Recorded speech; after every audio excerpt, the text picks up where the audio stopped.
مسلم league نون کے رہنما رانا ثناءاللہ لاہور میں میڈیا سے گفتگو کر رہے ہیں۔ نیم دلی سے اس میں شامل ہے، تو آپ کیا سمجھتے ہیں کہ اگر یہی رویے رہے تو یہ واقعی تحریک آگے چل پائے گی؟ نہیں لگتا ہے ایسا ہی کہ دیکھیں کل جو پی ڈی ایم کا اجلاس ہوا ہے اس میں جو 26 نکات کا جو ہے وہ ایجنڈا یا جو ڈیمانڈ پیپر 20 سپٹمبر کو اپروو ہوا تھا،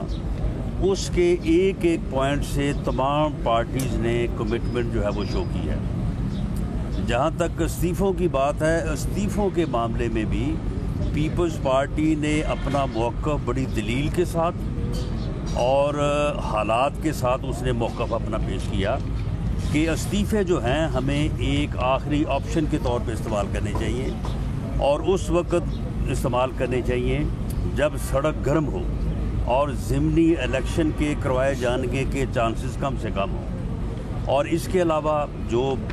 دیگر آپشن ہے، جلسہ ہے، جلوس ہے، ریلی ہے، احتجاج ہے یا لانگ مارچ ہے، ان تمام آپشنز کے ساتھ جو ہے پیپلز پارٹی نے پوری طرح سے اپنی کمٹمنٹ شو کی ہے، پی ایم ایل این نے اپنی کمٹمنٹ شو کی ہے، اور اس کے مطابق جو ہے وہ پروگرام ترتیب دیا گیا۔ رانا صاحب یہ بتائیے گا کہ رات کو وزیر اعظم صاحب نے ایک ٹی وی انٹرویو میں کہا ہے کہ جتنے مرضی پی ڈی ایم جو ہے وہ لانگ مارچ کر لے، ریلیاں نکال لے، میں جو ہے وہ اعتماد میں میرے کمی نہیں آئے گی، اور اس حوالے سے کیا سمجھتے ہیں کہ پی ڈی ایم جو ہے وہ آگے احتجاج اور ریلیاں شروع کرنے جا رہی ہے تو اس میں کامیابی ملے گی؟ دیکھیں جی، میں نے کہا ہے کہ ہم انشاءاللہ تعالی پبلک پریشر جو ہے وہ بڑھائیں گے، تو جو آدمی گھبرایا ہوا ہوتا ہے، کبھی اس نے تسلیم کیا کہ میں گھبرایا ہوا ہوں؟ آپ وزیر اعظم کی حرکات و سکنات دیکھیں، اور وزیر اعظم جس قسم کے یعنی عمل کر رہا ہے، ہر روز وہ اپنے ترجمانوں کے ساتھ بیٹھا ہوتا ہے۔ ہماری طرف سے جس دن جلسہ ہو، جس دن ریلی ہو، اپوزیشن کے لوگوں نے جس دن کوئی بات کرنی ہو، سارا دن جو ہے وہ ترجمانوں کی فوج اور ان کے منسٹر جو ہیں وہ لگے ہوتے ہیں دفاع کرنے میں۔ اگر یہ چیزیں ان کے اوپر اثر نہیں کر رہی تو پھر یہ اتنے پہنے کیوں ہیں؟ اور ماس وائی آپ مجھے یہ بتائیں کہ جب سے پی ڈی ایم نے جلسے شروع کیے ہیں، آپ مجھے بتائیں کہ انہوں نے ان جلسوں کی کوریج کو کم کرنے، بڑھانے، جواب دینے، تقاریر کا پہلے سے جو ہے وہ پہلے سے ان کے خلاف پراپیگنڈا کرنے کے علاوہ انہوں نے اور کام کیا کیا؟ یعنی پچھلے 3 ماہ میں اس حکومت نے مال سوائے اپوزیشن کے جلسوں کو فیس کرنے اور ان کے اوپر گفتگو کرنے کے علاوہ انہوں نے کوئی کام نہیں کیا۔ تو پھر یہ کیسے کہتے ہیں کہ ان کو فرق نہیں پڑا؟ ان کو فرق پڑے گا، اور انشاءاللہ تعالی اگر اسی طرح سے حالات رہے تو گورنمنٹ تو اب پہلے بھی نہیں چل رہی، پہلے بھی کون سی گورنمنٹ چل رہی ہے؟ کہاں پہ ان کی کوئی پالیسیز ہیں، کوئی پبلک ویلفیئر کے کام ہیں یا کوئی پبلک بینیفٹ کی پالیسیز ہیں؟ تو کچھ بھی نہیں ہے، ماس وائے اس کے کہ اپوزیشن کے ساتھ ہر وقت ان کا ٹکراؤ ہے۔ رانا صاحب، نیب جب بھی کوئی وارنٹ گرفتاری جاری کرتی ہے تو ہم نے ماضی میں دیکھا ہے کہ کوئی بھی قبل از گرفتاری درخواست ضمانت جو ہے منظور نہیں ہوئی اور گرفتاری جو ہے وہ یقینی ہو جاتی ہے، تو کیا آپ تیار ہیں؟ دوسرا اینٹی منی لانڈرنگ ایکٹ کے تحت بھی انہوں نے آپ کی وارنٹ گرفتاری جاری کی؟ دیکھیں، پچھلے 2.5-3 سال سے تمام ایجنسیز جو ہے وہ سب کچھ جو ہے وہ لوگوں کو تھریٹ کرتی رہی، تمام انویسٹیگیشن، انکوائریز، اس کے بعد جب کچھ نہیں ملا تو پھر جو ہے یہ ڈرگز کا کیس جو ہے وہ قائم کیا گیا۔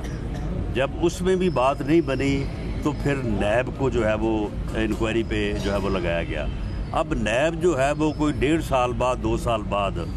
نیب 1 روپے کی ہڈن پراپرٹی اور 1 روپے کا کوئی فیک اکاؤنٹ جو ہے وہ میرا جو ہے وہ نہیں نکال سکا۔ اس کی وجہ جب ہے ہی نہیں تو نکالیں گے کہاں سے؟ اب وہ کیس انہوں نے بنایا کہ جی وہ دیکھیں جی یہ چیز انہوں نے سستی خرید لی، اس کی رجسٹری کم پیسوں میں کرا دی، اس کی بھی زیادہ پیسوں میں کرا دی، جو کہ نیب کا کیس بنتا ہی نہیں ہے۔ اگر کسی جگہ پہ کوئی اسٹیمپ ایکٹ جو ہے اس میں کوئی کمی بیشی ہے تو وہ ان کا کیس نہیں بنتا۔ اب اس کے بعد انہوں نے منی لانڈرنگ کا جو ہے وہ نوٹس دیا ہے، اور کوئی ٹرانزیکشن جو ہے وہ اس کے ساتھ اٹیچ نہیں کی۔ لیکن چلیں، وہ انکوائری بھی جو ہے وہ کر لیں۔ ایسی جو گھٹیا انتقامی کارروائیاں ہیں ان کے آگے عدلیہ کو جو ہے وہ دیوار بننا چاہیے۔ عدلیہ کو ایسے معاملات میں جو ہے وہ ظلم کو روکنا چاہیے، زیادتی کو روکنا چاہیے، انتقام کو روکنا چاہیے، ورنہ معاشرہ جو ہے وہ افراتفری اور انتشار کا شکار ہو سکتا ہے۔ عدلیہ جو ہے وہ کسی حد تک اپنا کردار جو ہے وہ ادا کر رہی ہے، لیکن اس کردار کو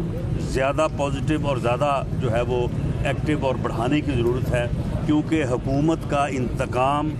اور گھٹیا پن جو ہے وہ دن بدن جو ہے وہ بڑھتا جا رہا ہے۔ رانا صاحب گزشتہ روز کہا گیا پی ڈی ایم کی جانب سے کہ ہم نے جو لانگ مارچ کرنا ہے وہ ابھی فیصلہ کرنا ہے، وہ پنڈی میں کس طرف کیا جائے اسلام آباد، اگر پنڈی کی طرف کیا جائے تو پڑاؤ کہاں ڈالا جائے گا، اگر اسلام آباد کیا جائے تو کہاں ڈالا جائے گا؟ دیکھیں یہ پڑاؤ کہاں ڈالا جائے گا، اگر اسلام آباد کی طرف کیا یا پنڈی کی طرف کیا، اس کا فیصلہ تو جس دن تاریخ اناؤنس ہوگی فیصلہ کن لانگ مارچ کی، جو کہ 1 فروری کو اجلاس ہوگا، تو اسی دن جو ہے وہ پڑاؤ کی جگہ بھی اور ڈیٹ بھی جو ہے وہ اناؤنس ہوگی۔ باقی پنڈی میں اور اسلام آباد میں سب کو پتہ ہے کہ اگر اسلام آباد ہوا تو پڑاؤ کہاں ہوگا اور اگر پنڈی ہوا تو پڑاؤ کہاں ہوگا۔ شاہ صاحب یہ بتائیں کہ کیس کے حوالے سے 1.5 سال ہو گیا، فرد جرم عائد نہیں ہوئی، آج کیوں عائد نہیں ہو سکی اور آج فردر آرڈر کیا؟ دیکھیں فرد جرم کسی فرد واحد کی خواہش پہ نہیں ہوتی، اس سے پہلے ایک پورا کرمنل پروسیجر کوڈ میں پروسیس دیا گیا ہے کہ کاپیز جو ہیں وہ پرووائڈ کی جائیں گی فری آف کاسٹ ایکیوزڈ کو، کہ جس پہ وہ اپنا کل کو ڈیفینس اپنے کیس کا کر سکے۔ تو اس کے اندر کیونکہ جوائنٹ انویسٹیگیشن ٹیم بنی اور 4 ممبران نے انویسٹیگیشن کی اور اس میں انہوں نے 50 کے قریب لوگوں کو بلایا، سمن کیا، جو ہم نے سمن جو ہیں وہ کورٹ میں پیش کیے، اور ہماری اپلیکیشن یہ ہے کہ ان کے سٹیٹمنٹ 161 کی فارم میں نہیں بھی لکھے گئے، وائلڈ فارم میں لکھے گئے ہیں، ضمنی میں لکھے گئے ہیں، تو وہ لا یہ کہتا ہے کہ رائٹ ہے ایکیوزڈ کا کہ اسے فری آف کاسٹ کورٹ جو ہے وہ پرووائڈ کرے گی۔ اب مسلم لیگ نون کے رہنما رانا ثناءاللہ لاہور میں میڈیا سے بات کر رہے ہیں، ان کا کہنا تھا کہ جس دن لانگ مارچ کی تاریخ کا اعلان ہوگا اسی دن پڑاؤ کے مقام کا بھی بتائیں گے۔